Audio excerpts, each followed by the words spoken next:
Welcome to yo-yo TV. రాజకీయాలు రోజుకో విధంగా మారుతుంటాయి. అలాగే నాయకులు సైతం అధికారం ఉన్న పార్టీకే మొగ్గు చూపుతుంటారు. కారణాలు ఏమైనా రాష్ట్రంలో లేదా కేంద్రంలో ఏ పార్టీ అధికారంలో ఉంటే ఆ పార్టీకే మా మద్దతు అంటూ వాలిపోతుంటారు. అయితే పార్టీలు సైతం ఇలాంటి నాయకులను ఈ విధంగానే ట్రీట్ చేస్తున్నాయి. వారి అవసరం కోసం కొంతమంది నాయకులు నెత్తిన పెట్టుకుంటున్నారు.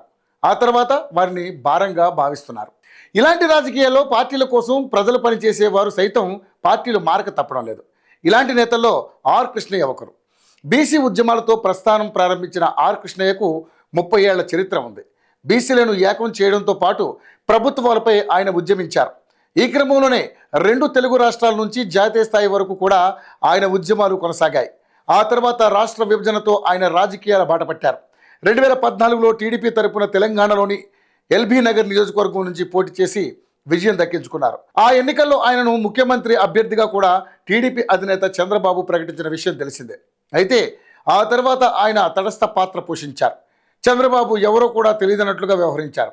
దీనికి కారణం తెలంగాణ బీఆర్ఎస్ అధికారంలోకి రావడంతో పాటు కేసీఆర్తో ఆయనకున్న సన్నిహిత సంబంధాలను తెరచాటున మెరుగుపరుచుకున్నారనే వాదన కూడా వినిపించింది. ఇక 2019లో అదే కేసీఆర్ సూచనల మేరకు టీడీపీని దెబ్బ కొట్టేందుకు ఏపీలో జగన్తో చేతులు కలిపారన్న చర్చ కూడా ఉంది. బీసీ ఓటు బ్యాంకును వైసీపీకి చేరువ చేయడంలో ఆయన 2019 ఎన్నికల్లో ఆర్ కృష్ణయ్య తెరచాటు మంత్రాంగం నడిపారన్న విమర్శలు కూడా వచ్చాయి. ఆ తర్వాత జగన్ ఆయనకు రాజ్యసభ సీటును కట్టబెట్టారు. ఇక జగన్ అధికారం పోవడంతో ఆ వెంటనే ఇప్పుడు జాతీయ మీడియా వర్గాల సమాచారం ప్రకారం ఆర్ కృష్ణయ్య చూపు బీజేపీపై ఉందని తెలుస్తోంది.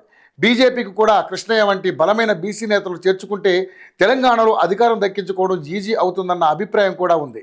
ఈ నేపథ్యంలో అటు ఆయన ఇటు బీజేపీ కూడా కలిసి ప్రయాణించేందుకు రంగం రెడీ అవుతుందని తెలుస్తోంది.